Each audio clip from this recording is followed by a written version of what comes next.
فقد قال الله تبارك وتعالى في شان عظمة حبيبه الكريم تشريفا وتعظيما إن الله وملائكته يصلون على النبي يا أيها الذين آمنوا صلوا عليه وسلموا تسليما اللهم صل على سيدنا محمد وعلى آل سيدنا محمد وبارك وسلم۔ اللہ رب العزت کا بے انتہا فضل و کرم اور اس کا شکر احسان ہے کہ اس نے ہمیں اور آپ کو اپنے پیارے حبیب آقا دو عالم نور مجسم حضور جناب احمد مجتبی محمد مصطفیٰ صلی اللہ علیہ وآلہ واصحابہ وبارک وسلم کی مبارک و مقدس امت میں پیدا فرمایا اور ہمیں آپ کے امتی ہونے کا فخر عطا فرمایا۔ الحمدللہ علی ذالک۔ عزیزان محترم، آج آپ کے سامنے روزے سے متعلق چند مسائل عرض کیے جا رہے ہیں کہ جن مسائل کو اگر آپ یاد رکھیں گے تو پھر آپ کے لیے اپنے روزے کو بچا پانا اور روزہ رکھنا بہت ہی آسان ہو جائے گا۔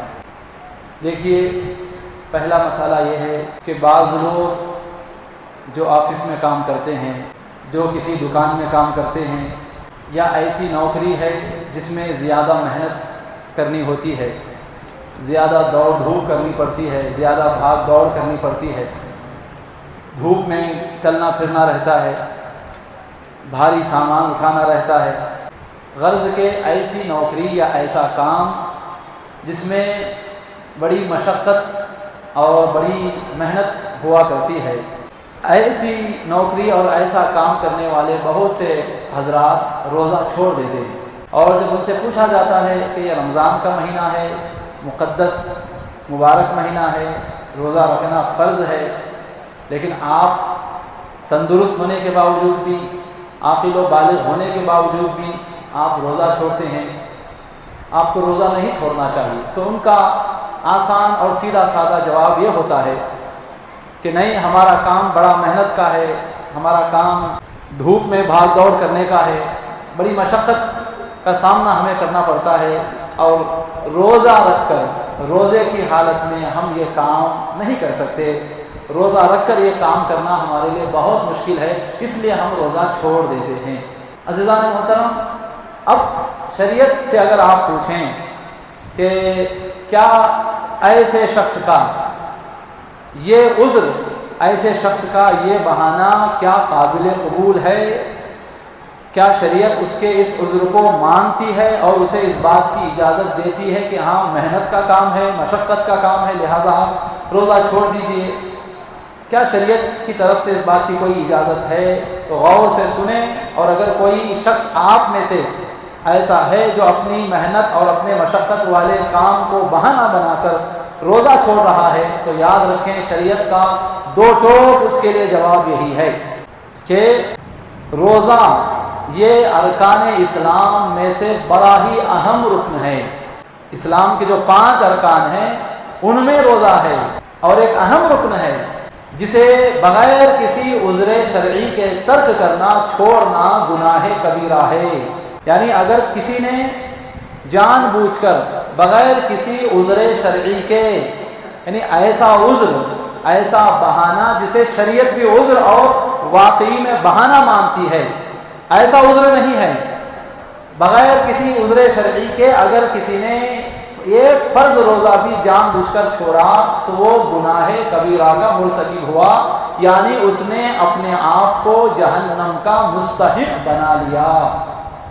2 روزے اگر کوئی چھوڑتا ہے تو وہ 2 مرتبہ گناہ کبیرہ کرنے والا ہوا، اور اس نے 2 مرتبہ اپنے آپ کو جہنم کا حقدار ٹھہرا لیا۔ اس طرح جتنے روزے آدمی ایسا بغیر کسی عذر شرعی کے جان بوجھ کر ترک کرتا ہے، ہر روزے کے بدلے وہ گناہ کبیرہ کرنے والا بھی ہوتا ہے اور اپنے آپ کو جہنم کا مستحق کرنے والا، ٹھہرانے والا بھی بنتا جاتا ہے۔ تو شریعت یہ کہتی ہے کہ اگر آپ کا کام واقعی میں بڑی مشقت کا ہے، محنت کا ہے، بڑی بھاگ دوڑ کا کام ہے، تو پھر شریعت یہ نہیں کہتی کہ آپ اس کام کی وجہ سے روزہ چھوڑ دیں، بلکہ شریعت پہلے اسے یہ کہتی ہے کہ آپ اپنے اس کام میں تھوڑی سی تخفیف کر لیں، آپ 8 گھنٹے کام کرتے ہیں، 6 گھنٹے کام کریں. آپ جو ہے 10 گھنٹے کام کرتے ہیں، اس کام میں تھوڑی سی کٹوتی کر لیں، تھوڑا سا کام کم کریں، تھوڑی سی محنت کم کریں. شریعت یہ کہتی ہے. اور دوسری بات یہ کہتی ہے، اگر وہ آدمی یہ کہتا نہیں میرا اونر نہیں سنتا، میرا باس نہیں سنتا، میرے یجمان نہیں مانتے، مجھے پوری ڈیوٹی کرنی پڑتی ہے، پورا کام کرنا ہوتا ہے، پوری محنت کرنی ہوتی ہے، کسی بھی طرح کی کوئی تخفیف، کوئی چھوٹ، کوئی کمی میں نہیں کر سکتا، لہذا یہ کام مجھے کرنا ہی ہے، اس کے علاوہ کوئی چارہ نہیں. تو شریعت کہتی ہے کہ تخفیف کیے بغیر روزہ چھوڑ رہا ہے لیکن کام نہیں چھوڑ رہا ہے، ایسا کام کر رہا ہے، تو شریعت کہتی ہے کہ ایسا کام کرنا اب اس کے لیے حرام ہے. اگرچہ وہ روزی حلال ہے، وہ کام حلال ہے، حلال کمائی کا ذریعہ ہے، لیکن اگر وہ کام ایسا ہے کہ جس کی وجہ سے آپ کو روزہ چھوڑنا پڑ رہا ہے، تو شریعت کیا کہتی ہے؟ پہلے سمجھاتی ہے کہ تھوڑا کم کر لو. یہ نہیں مانتا تو اب شریعت کیا کہتی ہے؟ ایسا کام اور ایسی نوکری کرنا جس کی وجہ سے اسے روزہ چھوڑنے کی نوبت آ رہی ہے، تو پھر ایسا کام کرنا اس کے لیے حرام. وہ کام چھوڑے گا لیکن روزہ ہرگز نہیں چھوڑے گا. تو جو حضرات اس طرح کے ہیں کہ اپنے کام کو بہانہ بنا کر اپنے اس فرض روزے کو چھوڑ رہے ہیں، تو وہ آگاہ ہو جائیں اور اس مسئلے کو یاد رکھیں، اس پر عمل کریں. دوسرا مسئلہ یہ ہے کہ گھر کی وہ عورتیں جو رمضان میں حمل سے ہوتی ہیں، حاملہ عورت ہے، رمضان کا مہینہ آ گیا، 7واں مہینہ 8واں مہینہ ہے، ابتدائی مہینے ہیں، اس میں روزے رکھ سکتے ہیں، آخری ایام ہیں، آخری مہینے ہیں. اب کیا حاملہ عورت اپنے اس حمل کی وجہ سے روزہ چھوڑ سکتی ہے یا نہیں؟ تو اب اس کے لیے شریعت کا جواب یہ ہے کہ اگر رمضان کے مہینے میں کوئی عورت حمل سے ہے، اگر روزہ رکھنے کی وجہ سے حاملہ عورت یا پھر اس کے پیٹ میں جو بچہ ہے، ان دونوں میں سے کسی ایک کو جان کا خطرہ ہے، جان کو نقصان پہنچنے کا اندیشہ ہے، کس کی وجہ سے؟ روزہ رکھنے کی وجہ سے، اس بھوک اور پیاس کی وجہ سے خود حاملہ عورت کی اپنی جان یا اس کے پیٹ میں پلنے والے اس بچے کی جان کو نقصان پہنچنے کا اگر صحیح غالب گمان ہے، صحیح پورا اندیشہ ہے، تو اب ایسی صورت میں وہ اس رمضان میں روزے چھوڑ سکتی ہے. لیکن روزے معاف نہیں ہوئے، روزے کو چھوڑ سکتی ہے. پھر اب یہ روزے کب رکھنا؟ جب وہ بچہ جنے، تو اس کے بعد غیر رمضان میں جتنے روزے اس نے اس مجبوری کی وجہ سے چھوڑے ہیں، اتنے روزوں کی وہ قضا کرے گی. قضا بھی نہیں کرے گی تو اب وہ گناہگار ہوگی اور گناہ کبیرہ کی مرتکب ہوگی. تو اگر پہلے تو وہ یہ دیکھے کہ میں کیا روزہ رکھ سکتی ہوں کہ نہیں. اگر وہ رکھ سکتی ہے، اس کی جان یا بچے کی جان میں کسی کو نقصان نہیں ہے، تو پھر اس پر روزہ رکھنا ہی فرض ہے. لیکن صحیح غالب گمان نقصان کے پہنچنے کا ہے، تو پھر اب وہ رمضان کا روزہ چھوڑ کر بعد میں رمضان کے گزر جانے کے بعد روزے کی وہ قضا کر لے گی. اسی طرح دودھ پلانے والی عورت، وہ عورت جو رمضان کے مہینے میں اپنے چھوٹے بچے کو دودھ پلاتی ہے، کیا وہ اس دودھ پلانے کی وجہ سے اپنے روزے کو چھوڑ سکتی ہے کہ نہیں؟ تو اب شریعت کا جواب کیا ہے؟ شریعت کا یہ جواب ہے، پہلی بات تو یہ ہے کہ روزہ رکھ کر بھی عورت اپنے بچے یا بچی کو دودھ پلا سکتی ہے. روزہ دار عورت کے لیے اجازت ہے کہ وہ اپنا دودھ اپنے بچے کو پلا سکتی ہے. روزے کی حالت میں پلانے کی وجہ سے اس کا روزہ فاسد نہیں ہوتا، نہیں ٹوٹتا. اب رہی بات روزہ رکھنے یا نہ رکھنے کی، تو اس کے لیے بھی یہی بات ہے، کیونکہ کھاتی اور پیتی رہے گی عورت تو ہی دودھ آتا رہتا ہے. تو اگر اس عورت کی کیفیت ایسی ہے، حالت ایسی ہے کہ اگر وہ روزہ رکھے گی، بھوکی اور پیاسی رہے گی، تو پھر خود کی اپنی جان یا دودھ نہ آنے کی وجہ سے یا دوسرا کچھ انتظام نہ ہونے کی وجہ سے اس چھوٹے بچے کی جان کو نقصان پہنچنے کا اندیشہ ہے. تو پھر شریعت اس کے لیے بھی وہی چھوٹ دیتی ہے کہ وہ رمضان کا فی الحال روزہ نہ رکھے، رمضان کے گزر جانے کے بعد وہ اپنے روزے کی قضا کر لے.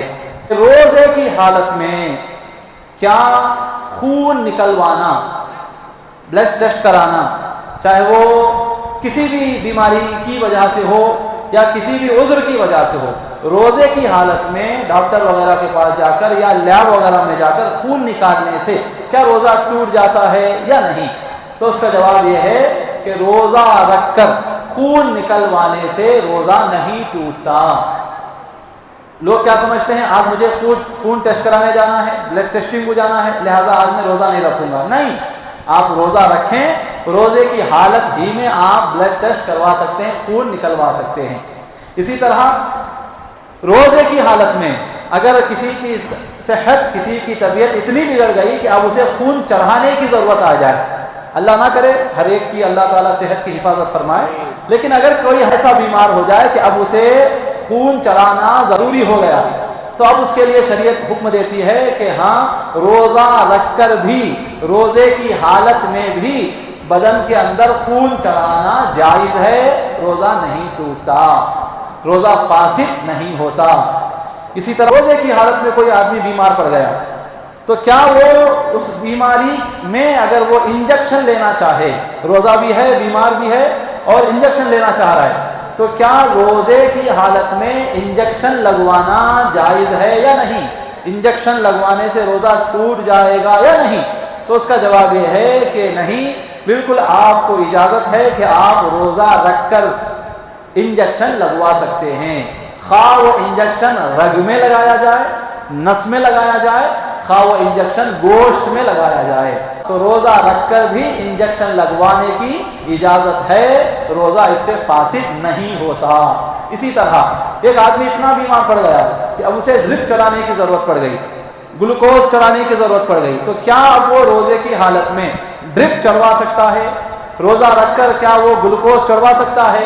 تو اب اس کا جواب یہ ہے کہ ہاں بالکل، روزے کی حالت میں اگر کسی کو ڈرپ یا گلوکوز چڑھانے کی ضرورت آ جائے، نوبت آ جائے، تو وہ بالکل روزہ رکھ کر بھی گلوکوز چڑھا سکتا ہے، ڈرپ وغیرہ چڑھا سکتا ہے، اس سے روزہ فاسد نہیں ہوتا۔ اسی طرح کیا روزے کی حالت میں روزہ رکھتے ہوئے ناک میں یا کان میں دوائی ڈالنا جائز ہے یا نہیں؟ کسی کو کان کا کچھ مرض ہے، اب وہ کان میں ڈراپ ڈالتا ہے، یا ایسا کچھ مرض ہے کہ جس کی وجہ سے ناک میں ڈراپ چڑھانے کی، ناک میں ڈراپ ڈالنے کی یا ناک میں کوئی دوائی چڑھانے کی نوبت آ گئی، تو کیا وہ روزے کی حالت میں یہ دونوں کام کر سکتا ہے؟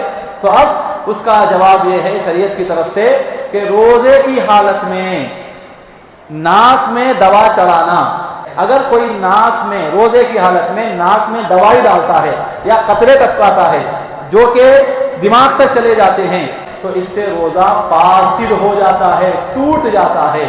روزے کی حالت میں ناک میں ڈراپ نہیں ڈال سکتے۔ اسی طرح کان کا بھی مسئلہ ہے۔ اب یہاں دو باتیں ہیں۔ پہلی بات یہ ہے کہ اگر کسی کے کان کا پردہ، کان کا جو پردہ ہوتا ہے، اگر وہ صحیح ہے، پھٹا ہوا نہیں ہے، سلامت ہے، تو ایسا شخص کان میں تیل بھی ڈال سکتا ہے روزے کی حالت میں، یا ایسے آدمی کے کان میں پانی چلا گیا نہاتے ہوئے یا کسی بھی وجہ سے، تب بھی کوئی حرج نہیں۔ اسی طرح کان میں کوئی بھی دوائی ڈالنا اس آدمی کے لیے جائز ہے، روزے کی حالت میں روزے پر فرق نہیں آتا۔ لیکن اگر کسی کے کان کا پردہ پھٹا ہوا ہے، کیسے معلوم ہوگا؟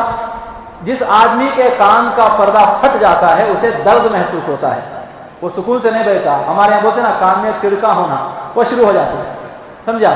تو کان میں درد ہونے لگتا ہے۔ جس آدمی کے کان کا پردہ پھٹا ہوا ہو، اب ایسے آدمی کے لیے روزے کی حالت میں کان میں تیل ڈالنا، دوائی ڈالنا جائز نہیں ہے۔ ڈالے گا تو اس کا روزہ فاسد ہو جائے گا، ٹوٹ جائے گا۔ یہ مسائل ہیں، اس کو یاد رکھیں۔ مزید مسائل انشاءاللہ عرض ہوں گے۔